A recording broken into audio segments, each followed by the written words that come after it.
అన్న ఒక చెల్లెల్లాగా అడుగుతున్నానన్నా, నాకు అన్నదమ్ములు కూడా లేరు. రాయలసీమ కర్నూలు నుంచి మన ఇల్లు ఎత్తుక్కుంటూ వచ్చారండి వీళ్ళు. ఈ బాబు చూసారా ఎంత ముద్దుగున్నాడో. ఇంకా ఈ బాబు ఈ భూమి మీద ఎన్నాళ్ళు ఉంటాడో నిజంగా ఎవరికి తెలియదు. ఎందుకంటే ఈ బాబుకి వచ్చిన డిసీజు ఎప్పుడూ ఎవరికి రాకూడదండి. డిఎండి అని ఒక రకమైన ప్రాబ్లం వచ్చింది.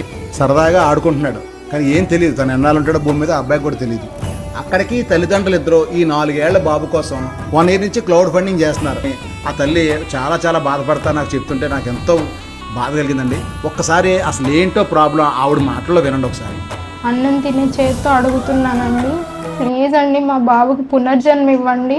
నాకు 2 బాబులండి. ఈ బాబు పెద్ద బాబు, ఒక చిన్న బాబు ఉన్నాడు, పాలు తాగే పిల్లోడు అని మా అమ్మ దగ్గర పెట్టేసి ఈ బాబు కోసం తిరుగుతున్నామండి. ప్లీజ్ అన్న ఒక చెల్లెల్లాగా అడుగుతున్నానన్నా, నాకు అన్నదమ్ములు కూడా లేరు. ఈరోజు నా అన్నింటికి వచ్చినట్టే ఉంది నాకు.